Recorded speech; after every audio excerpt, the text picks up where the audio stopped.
Bonjour, bienvenue dans cette nouvelle série de vidéos. Les enregistrements audio qui vont suivre sont une lecture du livre La guerre des monnaies. La guerre des monnaies est un ouvrage qui permet de comprendre qui détient le pouvoir politique et économique et la manière dont ce pouvoir est exercé. Indirectement, c'est par ce livre que j'ai pris conscience de l'illusion de l'élection de nos représentants politiques. Ces enregistrements s'adressent essentiellement à ceux qui n'ont pas la patience ou le temps de lire un essai, mais qui sont malgré tout curieux de ce qu'il pourrait contenir. Et donc voilà, j'espère que ça vous plaira et à bientôt. Déclaration de Meyer Amschel Rothschild, fondateur de la dynastie bancaire des Rothschild. Donnez-moi le contrôle de la monnaie d'une nation et je n'aurai pas à me soucier de ceux qui font ses lois. Déclaration de Thomas Jefferson, troisième président des États-Unis. Je pense que les institutions bancaires sont plus dangereuses pour nos libertés que des armées entières dressées. Déclaration de Andrew Jackson, septième président des États-Unis. La banque essaye de me tuer, mais je la tuerai. Déclaration d'Abraham Lincoln, 16e président des États-Unis. J'ai deux grands ennemis. L'armée sudiste positionnée face à moi et la haute finance dans mon dos. Des deux, c'est la seconde qui est la plus dangereuse. Déclaration de John Maynard Keynes, économiste. Par des procédés constants d'inflation, les gouvernements peuvent confisquer d'une façon secrète et inaperçue une part notable de la richesse de leurs nationaux. Par cette méthode, ils ne font pas que confisquer, ils confisquent arbitrairement et tandis que le système appauvrit beaucoup de gens, en fait, il enrichit quelques-uns. Déclaration d'Alan Greenspan, président de la Réserve fédérale. En l'absence d'étalons or, il n'existe aucun moyen de protéger l'épargne contre la confiscation par l'inflation. Il n'existe aucune réserve de valeur fiable. Déclaration de Lot Merrick Maury, secrétaire d'État du Trésor américain de 1876 à 1877. Tout comme la liberté, l'or n'a pas sa place là où on le sous-estime. Préface. La guerre des monnaies, la guerre de l'or et, en général, la guerre financière que se livrent les grandes puissances est une réalité très ancienne. On peut en tracer l'origine au début de la mondialisation, lorsque la drachme égyptienne connut une hyperinflation au IVe et Ve siècle. L'Égypte, assujettie à l'Empire romain, avait décidé de ne pas adosser sa monnaie à l'or ou à l'argent. Rome, dans le même temps, abandonna progressivement l'étalon or et argent en réduisant la teneur en métaux précieux de sa propre monnaie, jusqu'à ce qu'elle ne vaille plus rien. L'Empire romain, qui avait conquis quasiment toutes les terres connues, finit par s'effondrer. Dans une période plus récente, coïncidant avec l'industrialisation en Amérique du Nord et en Europe, la guerre des monnaies s'est déroulée dans un contexte de lutte acharnée entre plusieurs empires. D'abord en Europe, puis dans le Nouveau Monde et de l'autre côté de l'Atlantique, où les anciennes puissances européennes jetèrent d'immenses forces dans la bataille. La France des Lumières défendait sa vision d'un ordre nouveau, basé sur l'idée qu'elle se faisait de la démocratie, et l'Angleterre, devenue maîtresse des océans à la fin du XVIe siècle, succédant à la République de Venise, voyait là l'occasion d'étendre son empire, sur lequel le soleil ne se couche jamais. Les Allemands, eux, louaient à la couronne britannique une armée de mercenaires. L'auteur Hong Bing-song commence son récit avec la formation d'une nouvelle dynastie, des roturiers, qui deviendra, grâce à un plan minutieusement élaboré, la nouvelle aristocratie transeuropéenne avant de se retrouver au cœur de l'oligarchie financière mondiale, communément appelée les banquiers internationaux.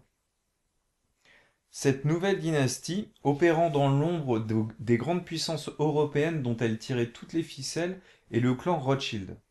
Cette histoire, alors totalement inconnue en Chine avant la parution de La guerre des monnaies, est au contraire assez bien documentée en Occident. En effet, après être parvenu à séduire le richissime et puissant prince de Hesse-Cassel, dont il deviendra l'agent de change officiel, Meyer Amschel Rothschild, alias Bauer, déploiera ses tentacules, ses 5 fils, sur toute l'Europe et imposera rapidement sa maison bancaire dans les principales places financières du continent, à Londres, Paris, Vienne, Naples et Francfort. Ces 5 tentacules sont représentés sur le blason des Rothschild par les 5 flèches qui s'échappent des serres de l'aigle, image parfaite de la souveraineté qui symbolise la conquête et l'instinct de puissance. On pourrait croire que c'est donc en Europe que la dynastie des Rothschild va se construire, pas à pas, sur fond de guerre napoléonienne et ainsi accumuler une fortune gigantesque. Mais ce serait vite oublié que le patriarche, Meyer Amschel, a établi les fondations de son édifice sur la guerre d'indépendance en Amérique du Nord, en louant à la couronne britannique 30 000 mercenaires allemands qui ne parviendront d'ailleurs pas à maintenir l'Amérique dans l'Empire britannique. Dans son récit, Hong Bing-song démontre par le menu comment cette oligarchie naissante avance sur plusieurs fronts des deux côtés de l'Atlantique, à pas masqués, en déployant partout ses agents secrets. Le premier coup de maître, c'est Nathan, le fils du patriarche, qui l'assénera à Londres en mettant génialement la main sur la Banque d'Angleterre. Nathan venait d'inventer la guerre financière où les armes sont l'asymétrie de l'information, la manipulation et l'intimidation. Ses frères ne sont pas en reste. James conquiert la France et Salomon l'Autriche. L'Europe étant désormais entre leurs mains, la génération suivante aura fort à faire outre-Atlantique pour imposer sa domination. Après les 2 tentatives manquées de créer une banque centrale privée aux États-Unis, l'auteur nous entraîne dans l'histoire secrète de la création de la Réserve fédérale en 1913, puis dans celle des 2 grandes catastrophes du XXe siècle, la Grande Crise et les 2 guerres mondiales. Si les conquêtes à travers l'histoire ont toujours été exécutées dans des massacres épouvantables, la conquête financière du monde moderne n'a non seulement pas dérogé à la règle, mais l'a perfectionnée au fil des plans les plus diaboliques élaborés par ces nouveaux conquistadors. Pas à pas, Hong Bing-song nous plonge dans l'histoire contemporaine, la guerre de l'or, celle du Vietnam, puis la fin de l'étalon or qui finira d'imposer le dollar comme unique devise de réserve mondiale. La marche inexorable de la finance internationale, suivant un axe Londres-Wall Street, finit par précipiter le monde dans le plus grand chaos financier de l'histoire, la crise de 2008. L'auteur, qui était alors consultant de haut niveau auprès de Fannie Mae et Freddie Mac, au cœur de la tourmente des prêts immobiliers subprime, se trouvait aux premières loges pour observer la cupidité sans bornes du monde de la finance. S'il avait déjà compris le risque systémique que la planète tout entière encourait alors, ses recherches lui ont fait découvrir qu'une autre guerre, bien plus dangereuse et effroyable, se livrait dans les coulisses, la guerre des monnaies. À savoir, maintenir coûte que coûte la suprématie du dollar américain et, ce faisant, l'hégémonie des États-Unis, en inondant le monde de billets verts, imposer partout l'austérité alors qu'à domicile, l'indiscipline vaut. Après avoir détourné le projet européen et ruiné bien des économies, avec l'aide des agents de Goldman Sachs infiltrés dans les plus hauts postes du pouvoir, leur nouvelle cible est désormais la Chine, dont les ambitions sont désormais au cœur des préoccupations américaines. Hong Bing-song a d'abord voulu alerter les autorités chinoises de l'immense danger qui pointait à l'horizon et menaçait de réduire à néant tous les efforts déployés par la Chine moderne visant à offrir à ses quelques 1,5 milliard d'habitants un niveau de vie comparable à celui des Occidentaux. Publié en mai 2007, son livre La guerre des monnaies a connu très vite par le bouche à oreille un immense succès dans l'Empire du Milieu où il est devenu le best-seller absolu. Il a alimenté et alimente toujours les conversations de millions de Chinois jusque dans les rangs les plus élevés du pouvoir, au sein même du comité central du Parti communiste. Hong Shan, alors vice-premier du Conseil d'État, en charge des affaires économiques, aurait même ordonné à ses collaborateurs de le lire. L'impact de la guerre des monnaies a été tel que l'ancien président de la Fed, Paul Volcker, cité à plusieurs reprises dans ce livre, a dû s'expliquer sur une chaîne de télévision chinoise sur la nature privée de la Réserve fédérale.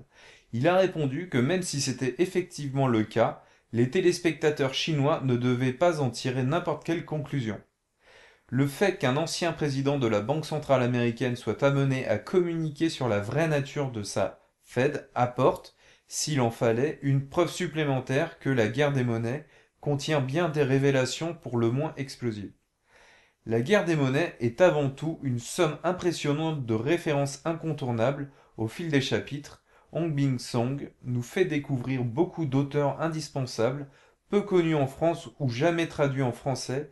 Il résume magistralement les passages essentiels de leurs œuvres qui appuient cette thèse d'un complot des banquiers internationaux.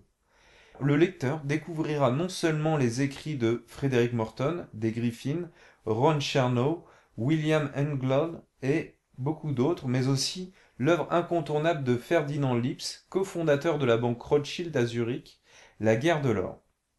Bien sûr, Eustace Mullins et les secrets de la réserve fédérale y tiennent une place importante. Mais Hong Song ne se contente pas de reprendre les grandes lignes de ces auteurs cruciaux, il décrypte également les écrits de Henry Kissinger ou de George Soros, des acteurs de premier plan des crises majeures, le déclenchement de la guerre du Vietnam pour l'un ou la spéculation monétaire qui a balayé l'Asie orientale en 1997 pour l'autre. L'ouvrage se termine en forme de recommandation adressée aux autorités chinoises et trace les grandes lignes que la Chine se devrait d'adopter pour établir sa monnaie nationale, le renminbi, comme future devise de réserve mondiale. Il semble que 6 ans après la parution de ce premier volet de la guerre des monnaies, Hong Song ait été entendu, puisque la Chine n'a cessé depuis d'accumuler des réserves d'or. Elle est aujourd'hui classée au 5e rang mondial derrière la France et devant la Suisse avec 1054 tonnes d'or.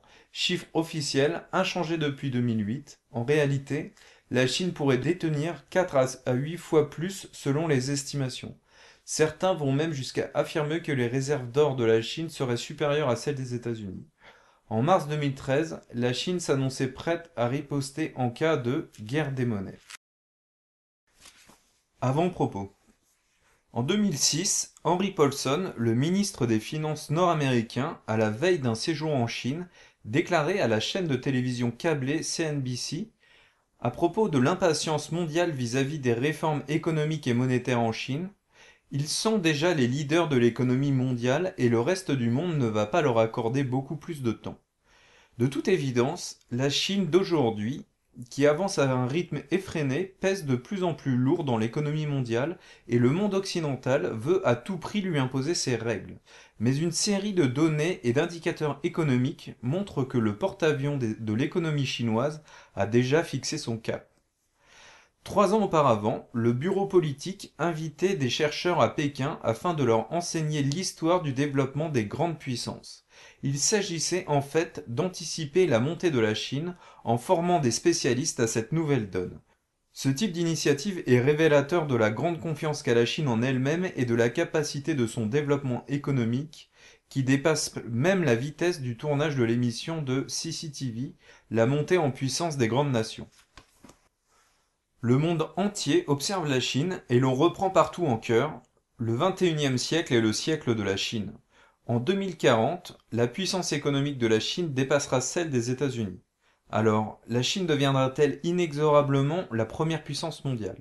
Ainsi que le formule l'économiste chinois Zhao Yukun, le vent restera-t-il favorable à l'économie chinoise maintenant qu'elle a hissé toutes ses voiles?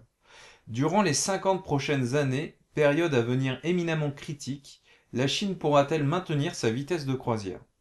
Poursuivra-t-elle son essor avec la même résolution? Quels sont les facteurs, encore impossibles à évaluer, qui pourraient influencer son cap, sa ligne de navigation et sa vélocité? Selon les analyses classiques, le voyage le plus dangereux dans les décennies à venir du porte-avions géant qu'est la Chine sera la traversée du détroit de Taïwan et sa capacité à se rendre maître des eaux territoriales en Asie de l'Est. Cependant, l'auteur émet la thèse que, si la Chine est capable de devenir la première puissance économique mondiale au milieu du XXIe siècle, le risque principal viendra plus probablement d'une guerre sans fumée, une guerre financière.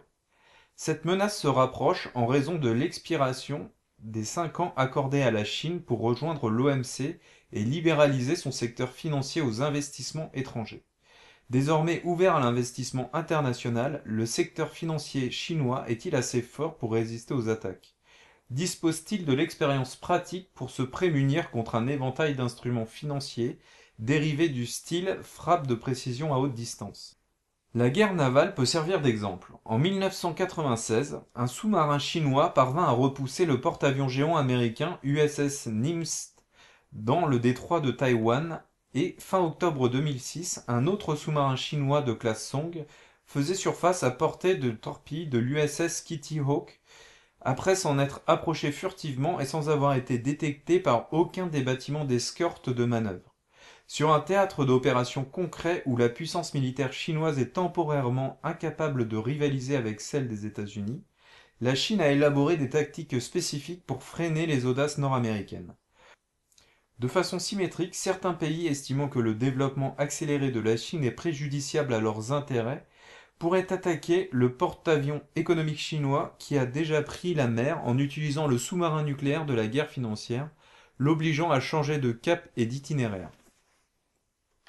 Que la Chine devienne un pays puissant sur l'échiquier mondial au milieu du XXIe siècle est prévisible, et tout le monde en convient, mais cela ne prend pas en compte certains obstacles et dommages éventuels causés par des impondérables importants, tels que la guerre financière. Le secteur financier chinois est déjà ouvert aux investissements étrangers.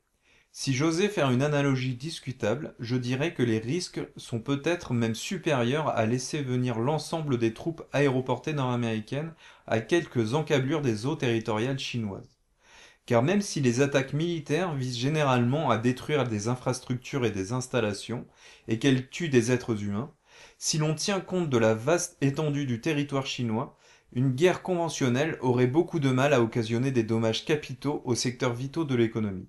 En revanche, une fois l'ordre économique du pays attaqué par la guerre financière, des troubles civils verraient immédiatement le jour et les agressions étrangères conduiraient inévitablement à une guerre civile. L'histoire est aussi sombre que peut l'être la réalité. Désintégration de l'Union soviétique, dévaluation du rouble, crise financière asiatique, 4 petits tigres asiatiques qui ont rendu les armes, une économie japonaise qui ne parvient toujours pas à se remettre de sa défaite. Aujourd'hui, posons-nous cette question. Tous ces événements relèvent-ils vraiment du hasard ou d'une coïncidence fortuite? Si ce n'est pas le cas, alors que se trame-t-il derrière tout ça? Quelle pourrait être la prochaine cible? Au cours des derniers mois, d'anciens agents secrets, des magnats de l'énergie et des banquiers européens ont été tués les uns après les autres. N'y aurait-il pas là de lien avec l'effondrement de l'URSS? Le facteur le plus décisif de la désintégration de l'Union soviétique a-t-il été les réformes politiques ou les attaques financières? Toutes ces questions préoccupantes peuvent se poser également à la Chine, dans sa capacité à défendre son système financier et l'avenir de son développement économique. Même si l'on met de côté les taux de change du renminbi et les 1000 milliards de réserves de change, si l'on tient compte des jeux politiques des capitaux spéculatifs qui échappent à l'ordre financier tant au niveau national qu'entre les pays, la situation de la Chine ne peut que se retrouver au centre de toutes les attentions. La patience et la bienveillance de la civilisation chinoise ainsi que le concept de développement pacifique exprimé par les Chinois à plusieurs reprises pourront-ils résister à l'invasion financière continue, subversive et agressive du nouvel empire romain? En décembre 2006, Henry Paulson s'est rendu en Chine pour un dialogue économique stratégique. Il était accompagné de Ben Bernanke. Le ministre des Finances nord-américain et le président de la Réserve fédérale ont atterri ensemble à Pékin. Quel sens ce déplacement exceptionnel revêtait-il? Mis à part le taux de change du renminbi, quelle autre compétition, dont le reste du monde n'était pas au courant, était-elle en train de se jouer? Lors de l'interview qu'il avait accordée à la CNBC, Paulson soulignait que ces 2 jours de dialogue porteraient sur les défis à long terme posés à la croissance rapide de l'économie chinoise. Mais ces défis à long terme, ainsi nommés, incluent-ils une possible guerre financière? Le but de ce livre est de faire la lumière sur les grandes affaires de la finance depuis le XVIIIe siècle et de mettre à nu ceux qui tirent les ficelles dans les coulisses. Reconstituer l'histoire, observer, confronter, dresser le bilan des objectifs stratégiques poursuivis par ces personnes et analyser leur modus operandi. Puis, une fois l'histoire reconstituée, établir des pronostics sur la principale direction que prendra leurs futures attaques contre la Chine et explorer les possibles contre-mesures à prendre. Bien que l'on n'aperçoive pas encore de fumée s'élever à l'horizon, la guerre a déjà bel et bien commencé.